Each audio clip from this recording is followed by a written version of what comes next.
2,500 years ago in ancient Babylon, the situation of social control was not a whole lot different than it is today. You might remember the history of the Jews in captivity in Babylon. They took this people in and then they needed to propagandize them. The best and brightest, maybe Daniel, Shadrach, Meshach, and Abednego, for example, needed to have their minds shaped according to the Babylonian way of thinking. So what do you read? And right out of the gates in Daniel 1, you read that these youth were trained in the thinking, the literature of Babylon. Their minds were to be formed and shaped according to the Babylonian worldview. Now, of course, God's people resisted this, but this was the aim and the agenda of the social elite, the elite of that society. Well, fast forward to 1962. In a report called The Role of Schools in Mental Health, we read the following, a federal document. Education does not mean teaching people to know what they do not know. It means teaching them to behave as they do not behave.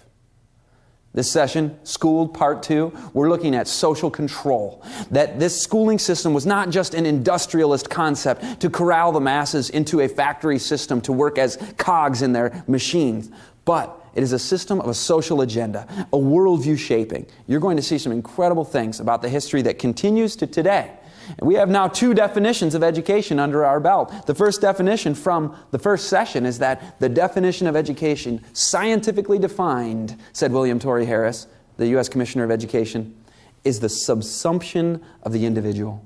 So get rid of individuality, merge the individuality into the collective, and we don't want people to be thinkers. The second definition we now have is education does not mean teaching them to know things that they don't know. Education is behavior modification. We mistakenly think that education exists, that the schools exist to teach the children the 3 R's. We think that it's trying to help them to become the best them that they can become.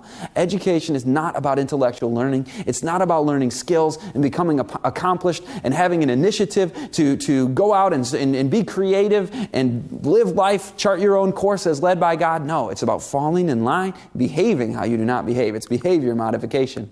The U.S. Department of Education in 1969 put out another document called Designing Education for the Future. And they also defined education. The definition of education, according to the U.S. government, a means to achieve important economic, from last session, and social goals of a national character. We're talking about those social goals. How do you form society? The nation's school system exists to serve these important goals, the social goals. And this agenda to remake the schools began over 100 years ago. Let's go all the way back to actually one of my favorite books about education. It is my favorite. It's called Education. And in 1903, this book was published, and it's the best philosophy of education you'll ever read. And by the way, I'm doing a follow-up seminar to this. This is a pretty dark history, isn't it? I mean, we're pulling back the veil and exposing some pretty lurid things and bad things of what's going on. But we need to say, hey, what is God's plan? What is God's answer to this? Because there was a movement forming at the same time. These streams of history are running parallel with each other. The Great Advent Awakening, the movement of the remnant people, at the same time as this schooling propaganda mechanism. How do we understand this story? How do we understand the schooling, or the educational, rather, methods that God has birthed within His people? That's a follow-up seminar I'm going to do called Undoctrinated. But before I get to that, I got to share with you, rather than Education being the most popular book in 1903, it was actually Thomas Davidson's History of Education. This was the book everybody was talking about in the first couple of years of the 1900s. This actually was the textbook for teachers of the College Department of Education in the teachers' training of America. In the preface to the book, Thomas Davidson states, "My endeavor has been to present education as the last and highest form of evolution." So now we have a number of definitions of education here. Education is not about children learning and becoming individuals. It's about evolving, evolution. Now this isn't evolution of the species, because the species human is not going to change from that. What this is social Darwinism, the evolution of society into something else that we are going to construct. And this evolution doesn't happen naturally. They believe that the survival of the fittest and the natural selection takes place, and species evolve according to nature's forces, but society must evolve according to the forces that we will put in place. And so we must have social controllers. We must have a system. And you know what? The old ways are going to have to give way to the new way. You know, the old ways of self-reliance and family and small-time community and small farms, and this is going to have to be removed in order for the new highly evolved social order to take place. And how is it going to take place? Schooling. Listen to Elwood Cubberley. This is probably the most important person, again, in moving 20th century education into place. He wrote the following: However much we have lost interest in the old problems of faith and religion, the American people have come to believe thoroughly in education. So schooling is taking the place of religion. Faith and religion are out, schooling is in. And this theme, by the way, is echoed by the National Education Association themselves. And they stated, in today's time even, in 1997, you hear from Bob Chase of the National Education Association. He says, education is the modern world's temporal religion. So education is the religion of today. But back to 100 years ago, John Dewey was very clear. We saw this quote last time. Every teacher should realize he is a social servant set apart for the maintenance of the proper social order. The teacher always is the prophet of the true God and the usherer in of the true kingdom of God. So these elites believed they were bringing something in, a new kingdom, a new utopia, if you will. This is the true kingdom of God. They were true believers in this, although it's straight from the heart of Satan, as we've seen. But Social Control was written by Edward Ellsworth Ross, and this is a book that was published on how you control society. I mean, you see it right in the title, Social Control. It was published in 1901, and this book revolutionized the social sciences. It had huge influence on political science, on psychology. And Edward Ross used a very interesting analogy when he announced the intentions of the social engineers. Here's what he said. He said their goal was to collect little plastic lumps of human dough from private households and shape them on the social kneading board. So collect your children, collect the children from the private households, and we will do the shaping. Doesn't that remind you of the Rockefeller Education Board's quotation where they said, in our dreams they yield themselves with perfect docility to our molding hands. This is exactly what's been happening for over 100 years. And Ross wasn't the only one saying it. Arthur Calhoun wrote a book called A Social History of the American Family. This was the establishment text on how family was becoming less important in the 20th century, turn of the century times. He explained, the child passes more and more into the custody of community experts who are qualified to perform the complexer functions of parenthood. So who is doing the parenting now? It's the community experts, the state, the schools, the public school system. They are the ones, the community experts, who are doing the parenting, the complex, difficult things that parents somehow can't do, even though they've done for thousands of years. Elwood Cubberley, again, one of the most important people in the formation of 20th century schooling, stated also that in particular, the attitude toward control of the child is likely to change. Each year, the child is coming to belong more to the state and less to the parent. The plea in defense that the child is my child will not be accepted much longer in society. That's pretty chilling, isn't it? And this is not brand new, even in Cubberley's day in the early 1900s. Way back in the 1840s, when Mann was getting this movement underway, just a couple of decades later, in 1867, he stated the following: we then who are engaged in the sacred cause of education are entitled to look upon all parents as having given hostages to our cause. So your children are little lumps of dough, hostages being collected from the private homes of America that they are going to shape and form according to their will. And you know, if you read in educational counsels from like the book Education, in Fundamentals of Christian Education and counsels to parents, teachers, and students, excellent Christian educational philosophy books, you read what might be a pretty radical, from today's standards, view of education, that you're supposed to delay formal education until 8 or 10. You shouldn't be pushing so much academics at an early age, that you're supposed to equalize mental and physical labor. These are seemingly quite radical things, and people react and they go, oh, how could you suggest such a thing? I mean, let's just do school like normal. But wait a minute. Maybe school like normal is actually a lot more radical than we thought. Because if you think about it, the idea of parents voluntarily yielding up their children full-time, all day, almost year-round, for 12 to 13 years of schooling, to be molded by community experts who are largely strangers to the parents, this has got to be the most radical idea in human history. Radical in a negative sense. I mean, if you think about it, it's kind of insane, isn't it? And what are the fruits of this? Are families closer together? Are families stronger together now than they used to be? Or the opposite? The communists knew exactly what to do if they wanted to control society. How do you control society? You remove religion, you destroy the family, you get the kids corralled into this system of government schooling, and that is exactly what the Communist Manifesto called for. The 10th plank of the Communist Manifesto wrote that it called for universal schooling.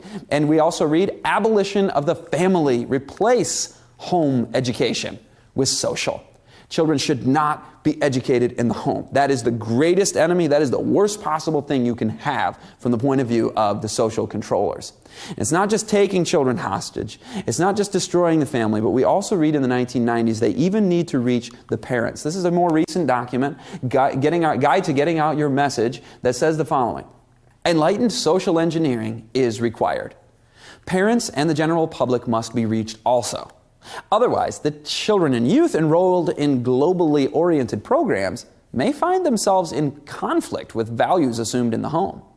And then the educational institution frequently comes under scrutiny and must pull back. So you hear them talking about it. They're saying, you know what, we don't want to be scrutinized. We're not going to be able to push our agenda forward as quickly because parents are going to object because we're teaching their children things that the parents don't hold as their values. So we have to reach the parents. We have to reach the broader community, the general public. If you watch the news, there was actually a very important high-level government official in the cabinet of the White House who came out and said, we should have schooling year-round. There should be open, the schools should be open for 12, 13, 14 hours per day.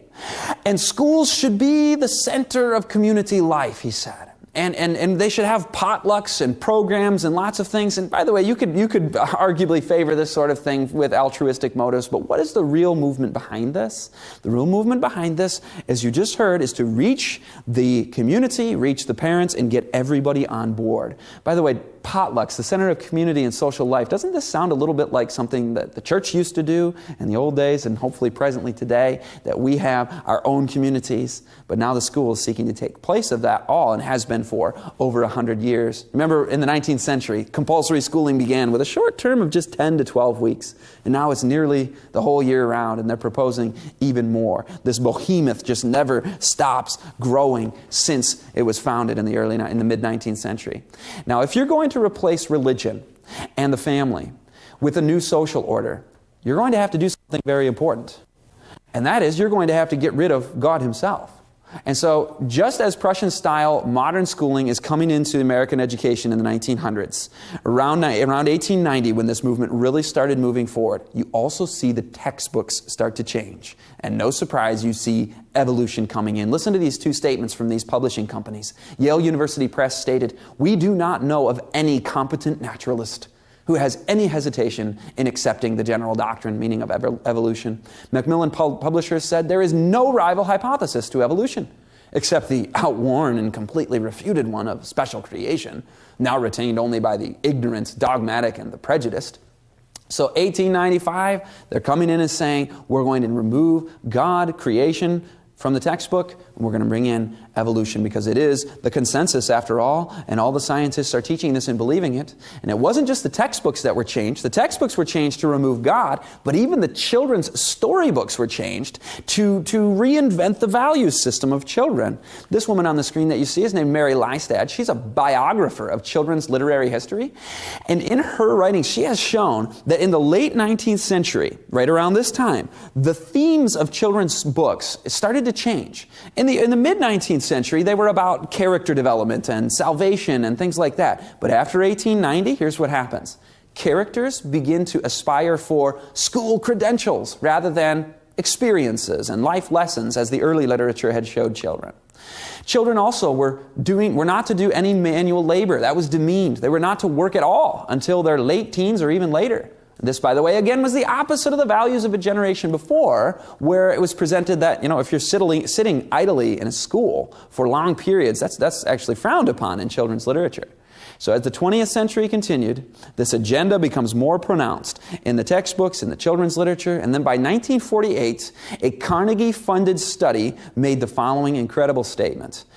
A society could be completely made over in something like 15 years. The time it takes to inculcate a new culture into a rising group of youngsters.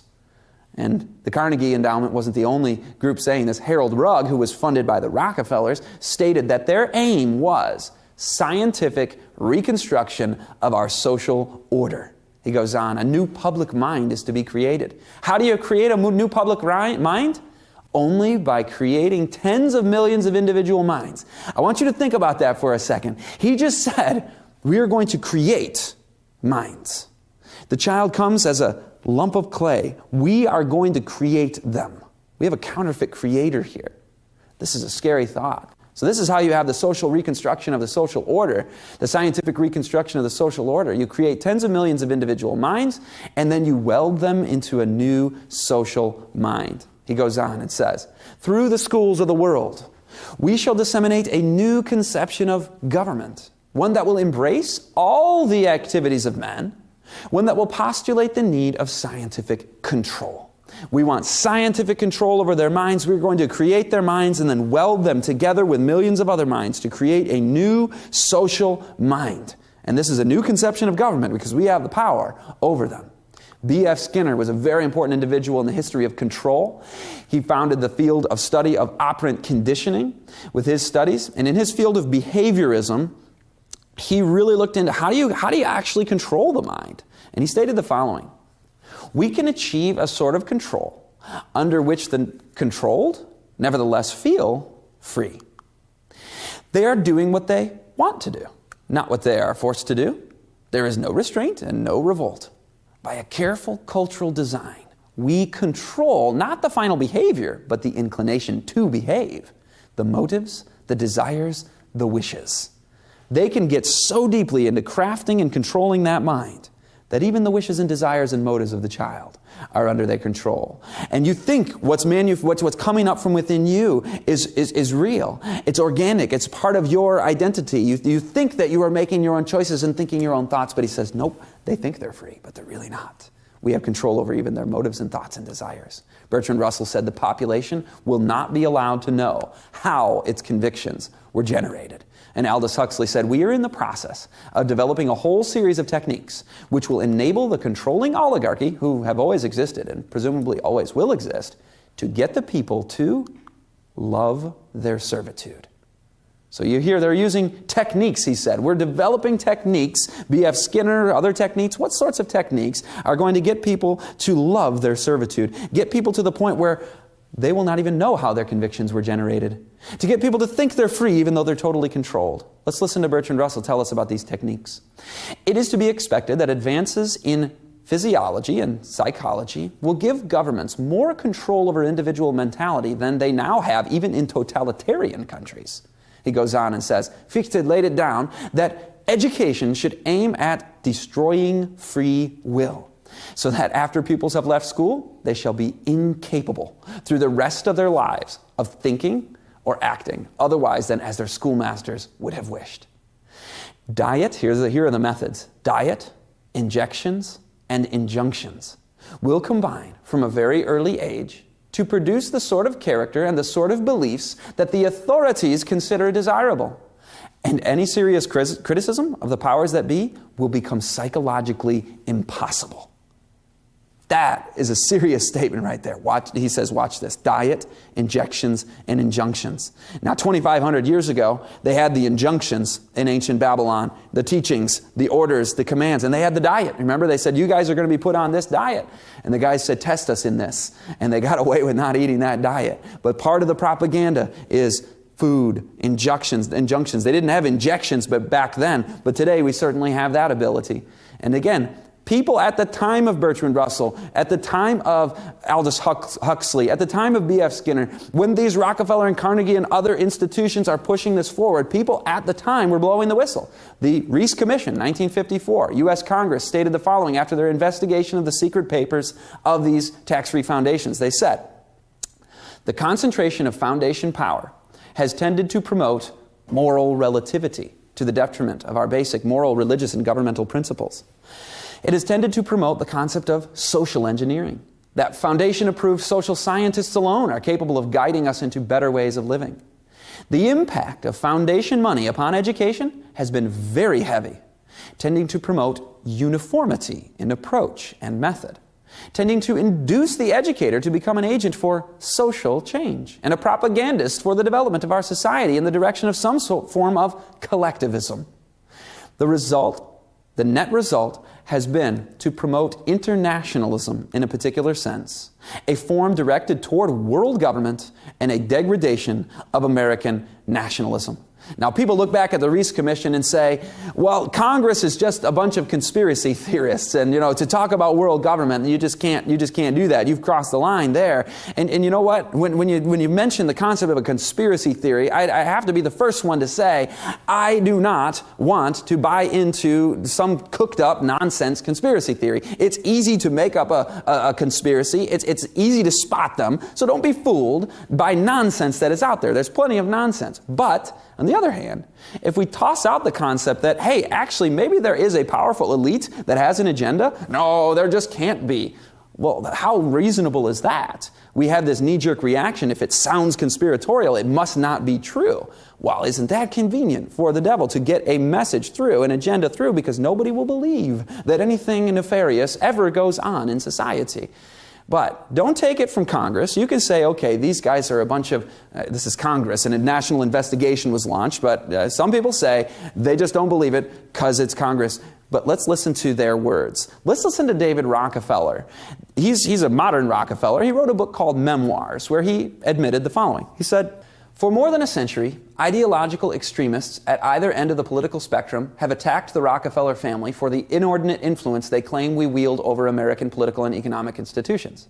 Some even believe we are part of a secret cabal, working against the best interests of the United States, characterizing my family and me as internationalists and of conspiring with others around the world to build a more integrated global political and economic structure. One world, if you will. Now, the first time I read this quote, it sounds like he's scoffing at the notion that, well, yeah, we're conspiring. People think we're working against the best interests of the United States. People think we're trying to build one world system here. Listen to the rest of the quote. He says, if that is the charge, I stand guilty and am proud of it. So we are conspiring. We are trying to build a one-world global political and economic structure that is integrated. We are working against the best interests of the United States. We are part of a secret group, he says. All of this is the charge. I am guilty and proud of it.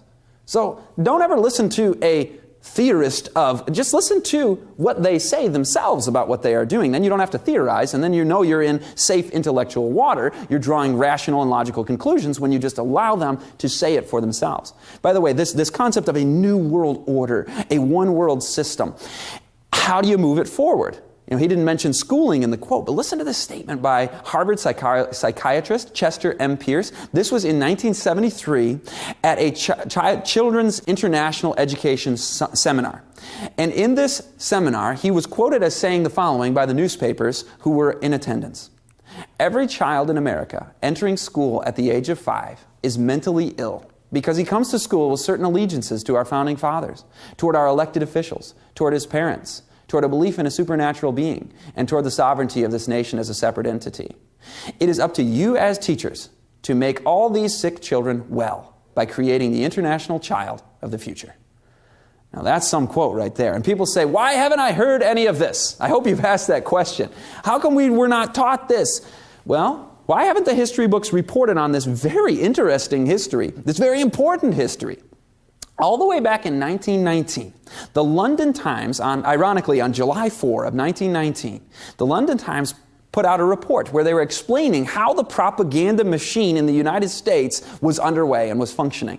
Listen to what these reports said. Efficiently organized propaganda should mobilize the press, the church, the stage, and the cinema, press into active service the whole education systems of both countries, the homes, the universities, public and high schools, and the primary schools, and then this, histories should be revised.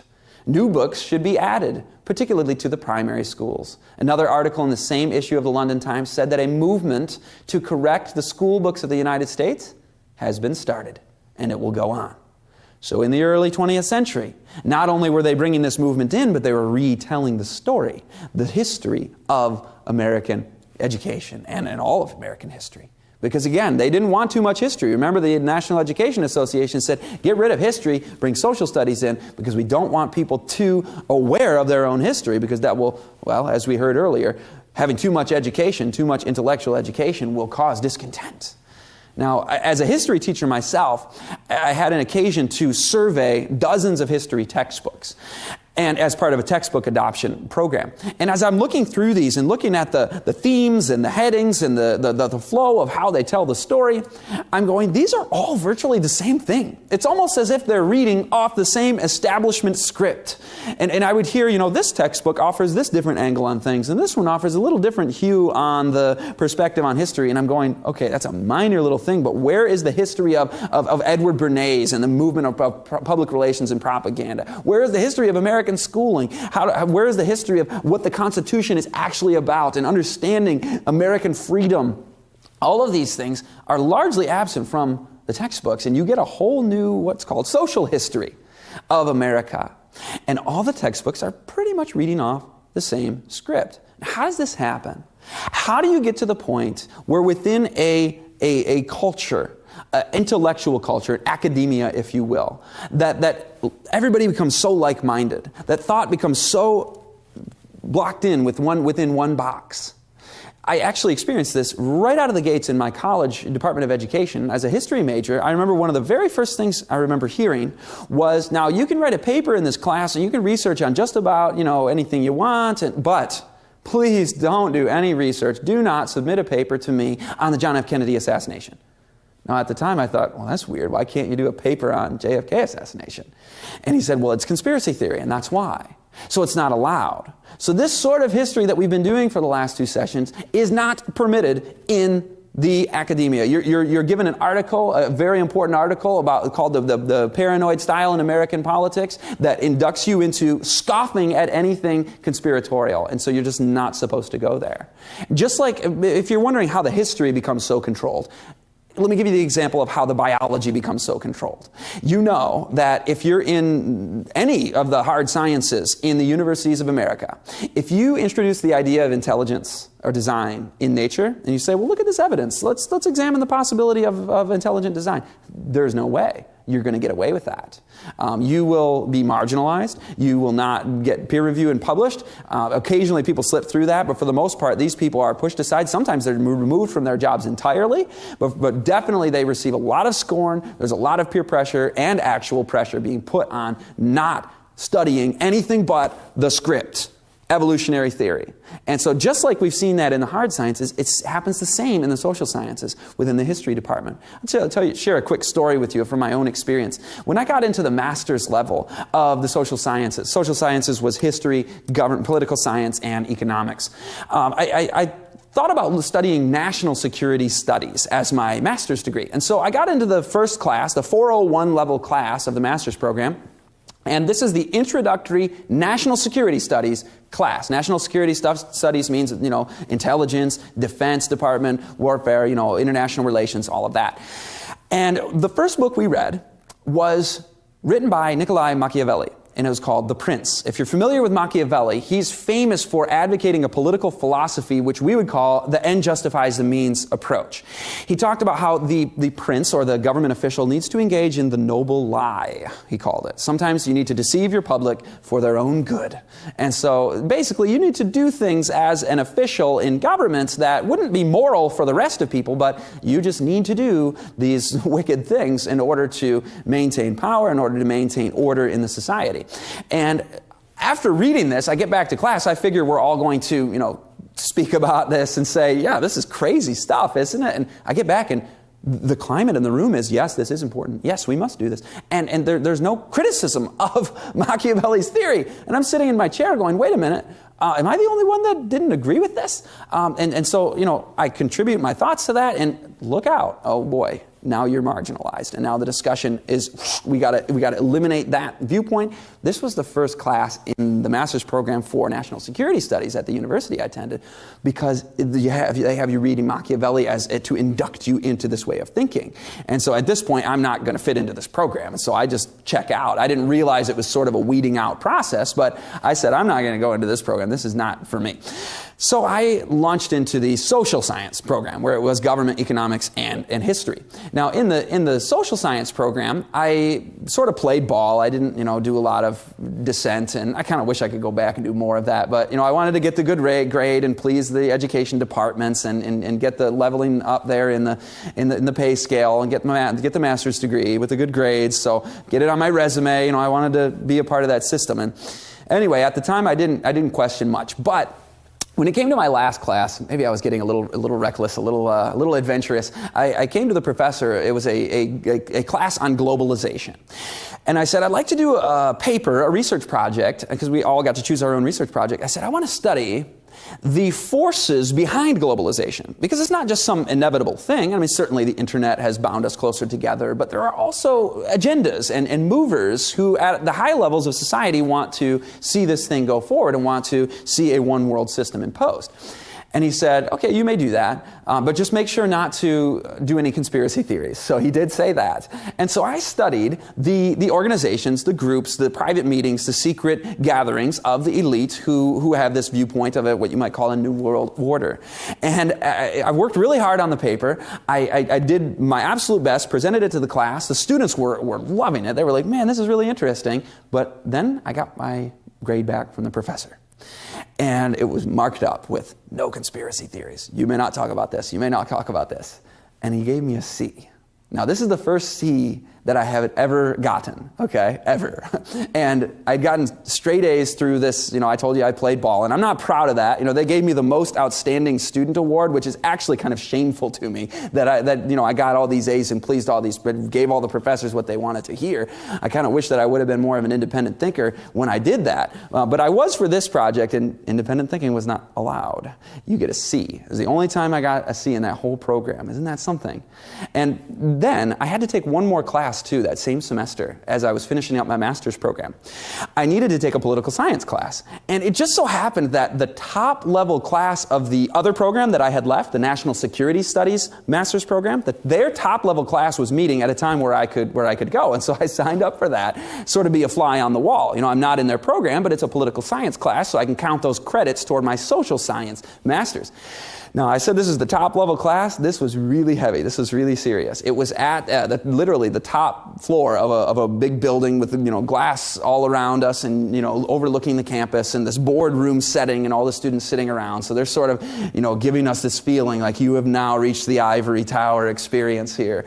And I'm not even in the program. I don't know how they let me into the class, but here we are discussing things. And I remember one discussion was very interesting. They posed the question. By the way, all the students around this table are the ones who are going to now go and work for the Defense Department, the FBI, CIA, the think tanks, the American Enterprise Institute, all these different groups. And so they're asked a very important question. If there happened to be a major attack, some sort of terrorist event in Manhattan where there was a nuclear attack, what would happen? What would you propose we do as a country, as a government? You're the future policymakers of America. What happens? I'm sitting here listening as they go around the room, and I'm the last one on the line, and I'm hearing full-scale invasion of, Iran, or targeted first strikes of such and such a place, or, special forces invasion over in this area, or just carpet bomb, Mecca and Medina, all these different answers. And it gets to me, and I said, the first thing I would do is find out who did it.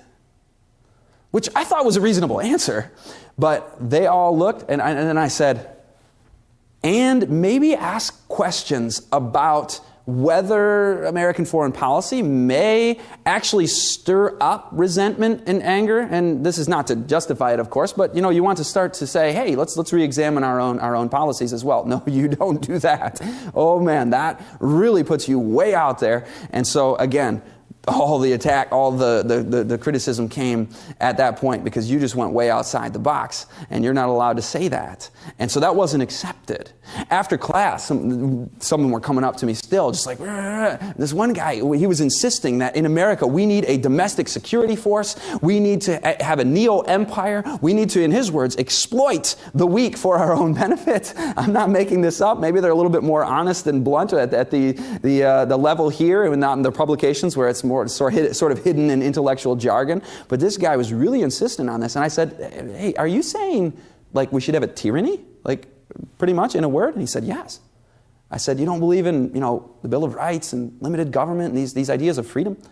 Well, no, that's, he said, that could work. I mean, that's the ideal, but it just won't work. And so we need to have, in his words, a tyranny.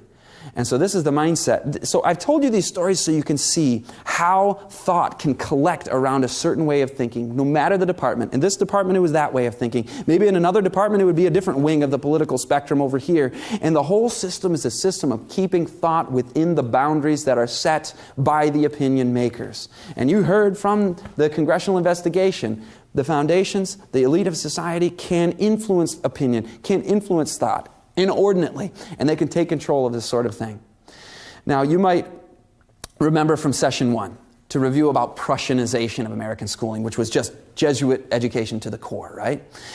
We looked at that as an economic force, and a lot of people look back at that as an industrial era phenomenon. It was way back then that they did that, but today, schools are really designed to help children to become the, best and brightest that they can be. That's what we are aiming for, and certainly there are a lot of people in education who are aiming for that. Very few people align with the agendas of these architects of American schooling. Most people in schooling are well-intentioned. I certainly was, and most of the people I knew, but it's still a toxic system in and of itself. It was conceived in iniquity, and you can try your best within this system, but you're still not going to be able to overthrow the system as one individual in the system. But nonetheless, it is happening today as well. This idea of creating a population of human resources, if you will. I want you to meet Mark Tucker. Mark Tucker is a very important individual in modern times because in 1992, Bill Clinton was elected the President of the United States. And at that time, Mark Tucker was formulating some theories about how to really move American schooling forward. And when the people he favored were elected, Bill and Hillary Clinton, he wrote a letter to Hillary Clinton in 1992. This letter has gone viral. It was published in the Congressional Record, and people have analyzed it. It's the famous letter to Hillary Clinton, okay? But what people often don't talk about is he writes in the letter that he had just been having conversations with David Rockefeller and other opinion makers. So after he comes out of these conversations about American schooling, here's what he says in his letter to Hillary Clinton. He says, "We think the great opportunity you have is to remold the entire American system for," guess what? Human resources. Human resources development.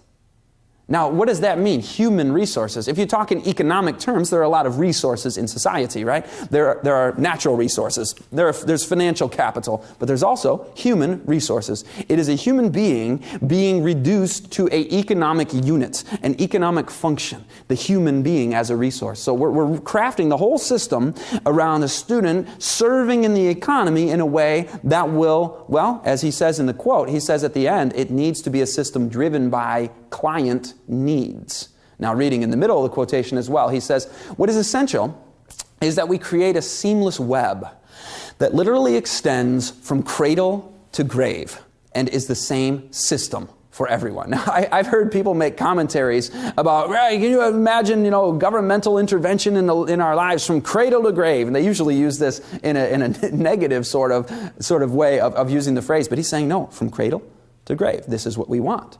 And the client needs meaning the people who will do the hiring, they need their human resources built and produced in a certain way. So even though it's not the industrial system anymore, today we have an economy that's dependent upon these people coming in and being good employees. He goes on to praise the German system in his letter. So this is a Prussianization of 20th century, the information age. He says the whole national schooling needs to be standardized and everybody everybody needs to be tested by the standards, and teachers should be trained according to these standards. The goal is to not help them become more human, more self-made, more initiative-driven, more creative, to come up with their own way. No, human resources, a fully integrated national system. By the way, if you go all the way back to 1919, 95% of the education world was teachers. 95% of the education employees were teachers. Presently, it's less than 50%. So you have a lot of administrative layers in this bureaucracy forming this system that he is dreaming of. Now, if you take a look at Karen Arnold, she wrote an interesting book called Lives of Promise. What happens to the valedictorians of America? Because we say, you know, we tell kids, succeed in school and you will be something great in your life. Well, she actually did a study of the people who were the best at school. You would think these are going to be the great innovators, right? The great entrepreneurs, the dreamers, the people that come up with new ideas, who really succeed in life in ways that, wow, they really did something special and they really stand out from the crowd and they're serving God or blessing others or coming up with interesting things more than those around them. Not so. The valedictorians in her study, and by the way, they're not bad people. They're really good at school and they get good jobs. That was the results of her findings. They get good jobs. They serve in that system. They become important resources, human resources in the system, but they're not the ones to look for creative breakthroughs in entrepreneurship or becoming independent-minded leaders. And this isn't a criticism of people who do well in school, right? I got the 3.5, which is not valedictorian, but which is a decent GPA. But that GPA and that schooling experience did not give me what I needed to succeed in life. That came later. That came outside of school. And yes, of course, there are some innovators and entrepreneurs and discoverers who happened also to get diplomas and degrees. But maybe their unique and successful life came not because of schooling, but in spite of schooling. You rarely hear from successful people, you know, I credit my success and genius in life to the fact that I had to sit in a desk all day, full-time, almost year-round for 13 years. That's what I credit my greatness to. I mean, people don't say that. I mean, even somebody like Ben Carson, who did go through lots of schooling, had to get the degrees, right? What does he credit his success to as the most prominent neurosurgeon in the world? It was what his mother did in the home, outside of the school hours. She would require him to read a book, write a book report on it, and submit it to her. She would mark it up even though she didn't even know what she was doing. And she would say, do it again. You need to improve this and improve that, and you need to do better. She didn't just give him B-. Now your project is done, and you can just be content and satisfied with mediocrity. That's what school does. It's no, do it again, do it again, do it again, until it's the best you can really do. And so many of the successful graduates talk about how they actually didn't like school or they didn't fit into the program or how they were kind of restless and frustrated in the schooling environment. Many of them performed poorly in school. Like Einstein himself got C's in school. Franklin Delano Roosevelt was a C student. There are many others too that you could cite as examples. Some of them just frankly dropped out altogether. Here's a list of famous school dropouts. Here you have Thomas Edison, the greatest inventor of all time and a multimillionaire. He dropped out after 3 months of elementary school. Benjamin Franklin, arguably the smartest founding father, dropped out at age 10 after 2 months. Albert Einstein dropped out of high school at age 15, performed poorly on tests. When he did finally go back into schooling to try and get college degrees, he was turned down at first, and it was just a big schooling failure. He only succeeded despite unbeatable odds. Here we also see John D. Rockefeller, history's first billionaire. Rockefeller himself dropped out of high school. Isn't that ironic?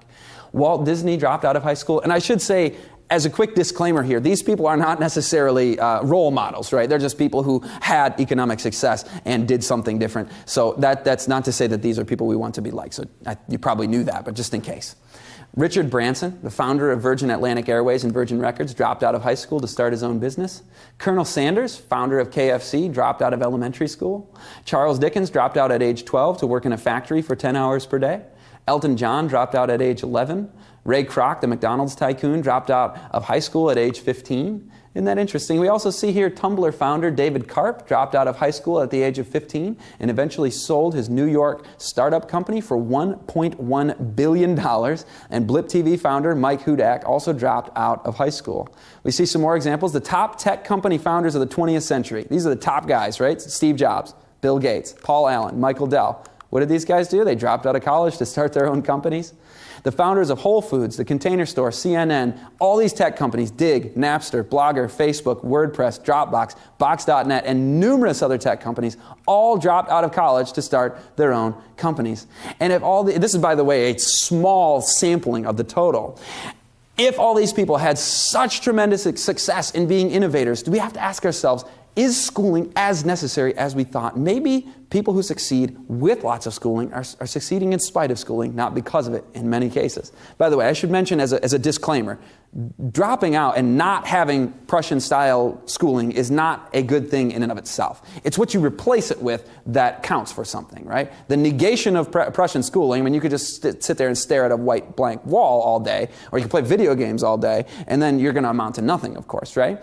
So it's the fact that these people had a drive and had something interesting to do and had a pursuit and had a passion. I want to tell you the story also of David Sarnoff. He became the president of RCA, one of the most influential individuals in telecommunications history. Well, he emigrated from Russia as a child.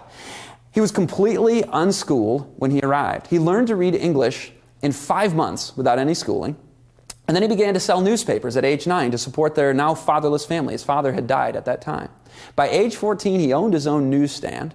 And he wanted to work at Marconi Wireless, so he saw an ad for an office boy job application, and he ran in. There was a line of 500 other boys, and he said, no, I'm not going to wait in that line. He runs right in, he opens the door, barges right in, goes to the boss and says, I want this job. I'll be the best employee you've ever had. And he uses that strength of fortitude. He was hired on the spot. And so by the end, by 23 years later, he was the president of the company. All without any schooling, right? John Taylor Gatto, the New York City and New York State Teacher of the Year, has a very interesting comment on how David Sarnoff succeeded. He says the following: Sarnoff was able to move so rapidly because he got a chance to think about serious matters before his 8th birthday, to live a significant life before he was 10. He got a chance to add value to his family and community before he was 15, and a chance to follow his own instincts and ambitions ever after. What school do you know these days that would allow all of that? And I can't disagree with his question. Really, maybe we need to rethink this whole thing.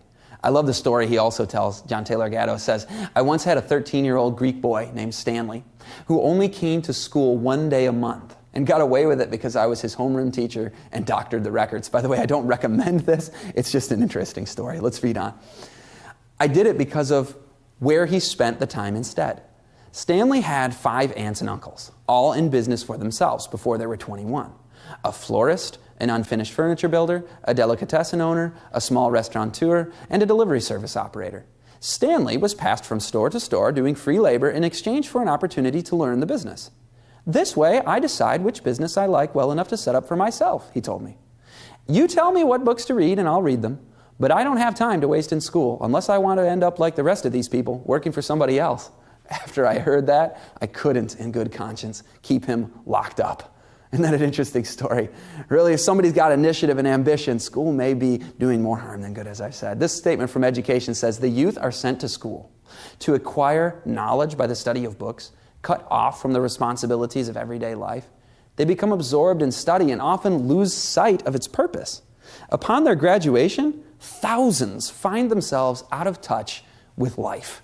And there is no doubt in my mind that this Jesuit-style, Prussian-style education needs to be re-examined, just based upon this statement alone. It's disconnected from real life, isn't it? In a study on divergent thinking, they actually found that 98% of children aged 3 to 5 scored in what would qualify as creative genius. So children, naturally, young children, have a curiosity, a way of thinking, a divergent way of thinking, a creativity that qualifies them to be a genius. Literally, everybody is born with genius capabilities. And there's something that happens along the line that beats this out of us, that trains this out of us. Because watch what happens after age 3 to 5. After 5 years of schooling, they retested the same children, and only 32% of them ranked as creative geniuses. After 5 more years of school, only 10% of them. And by age 25, only 2% of the population remain as divergent thinkers. Creativity, curiosity, initiative are natural human characteristics. School and media addiction sap the kids of their natural genius I love what Albert Einstein said. He says it's a miracle that curiosity survives a formal education. Isn't that something? So what do we do with our out-of-the-classroom time? That's the question. Are we pursuing interests to see what God's calling in our lives is? Do we have a passion to learn academic knowledge and skills and how the world works and how to win souls and all of these important last days considerations to live a full life? Or do we just say, school is dumb and boring, so I'm going to go get entertained and immerse myself in media? That's the present reality. And people say, these teenagers, though, they are just bored in school, and that's their fault. Well, maybe it's not. The longer kids are in school, when they're first in school, they're all rearing to go. They're excited. And the longer they're in school, the more bored they get and the more negative feelings they have towards school. And you know what lesson they learn in school more than anything else? The lesson is that learning is drudgery. That learning is boring. That learning is something to be avoided whenever possible for the most part. And believe it or not, kids, even in turn of the century, 20th century factories, these miserable, unsafe conditions, they were far happier there than in the Jesuit Prussian-style schools that were coming in. Helen Todd published a report called Why Children Work in McClure's magazine in 1913. She surveyed hundreds of children working in the factories who had escaped the compulsory schooling laws. And what we found is that 82% of the kids working there said that they would rather work in the factories than return to these factory schools, if you will. So these miserable working conditions were less miserable than Prussian schooling. And it's a modern example too. In 1982, 8,000 Milwaukee children, high school age kids who had left high school to work, they were asked the following question. If you could return to school and get paid the same amount that you get paid to work at this job, would you do it? And you know what? Out of 8,000 of them, only 16 said that they would willingly go back to school and get paid for it. And people blame the teenager. They said the teenager is just a naturally apathetic age. It's adolescence. They just kind of float through life and they enter into this weird holding pattern before they become adults and they'll just grow out of it. Is this thing inevitable? It's not. Research has shown it. Research has been done on kids who have escaped the compulsory schooling system, like homeschool kids, for example. They're not products of modern schooling. And so what is the difference? Through adolescence, they retain their natural curiosity, their zest for learning and for life, all the way through childhood and into adulthood, all the way through adolescence. They don't go through this period. We have a 5-year-old, right? A 5-year-old is naturally curious. He wants to learn. He's out about doing everything. He's asking questions. He loves life. He's creative.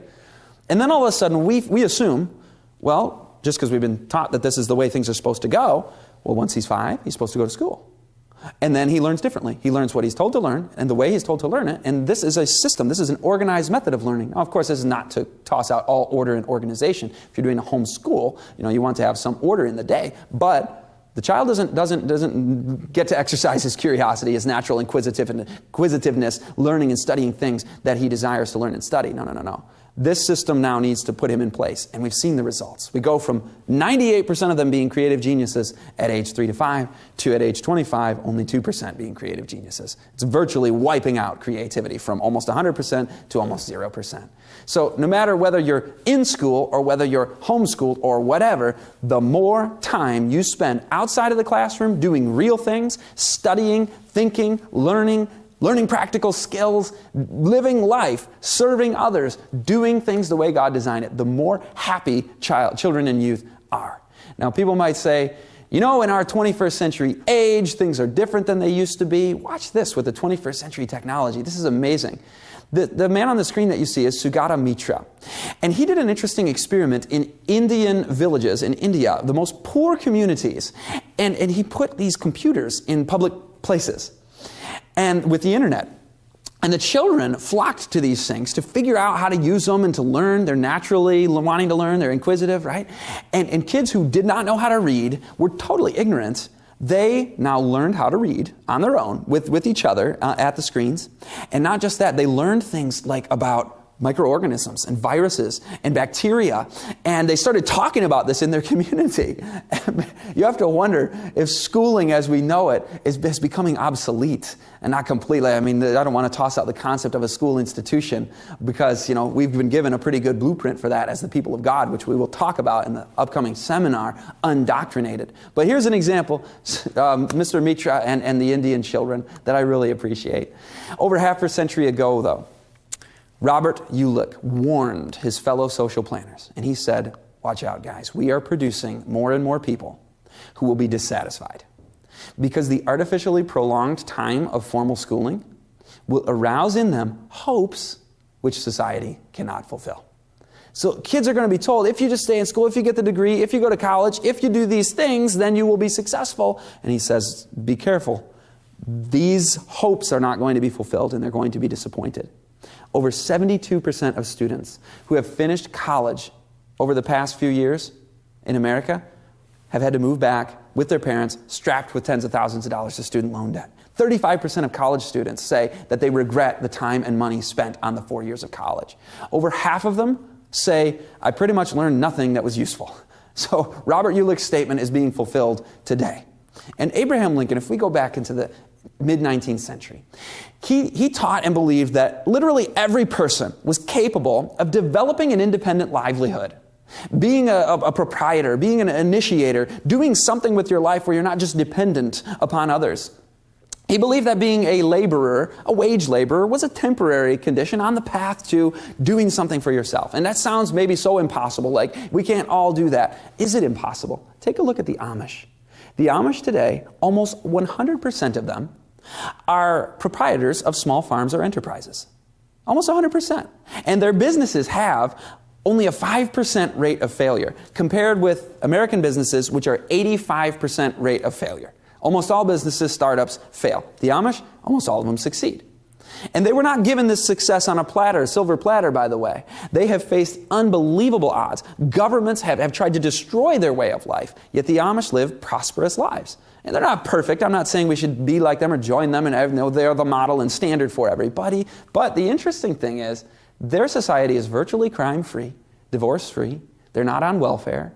Yet none of them have gotten even a high school diploma, let alone a college degree. They learn academically, they do, and through the 8th grade. But during this time, they're also learning practical things about real life.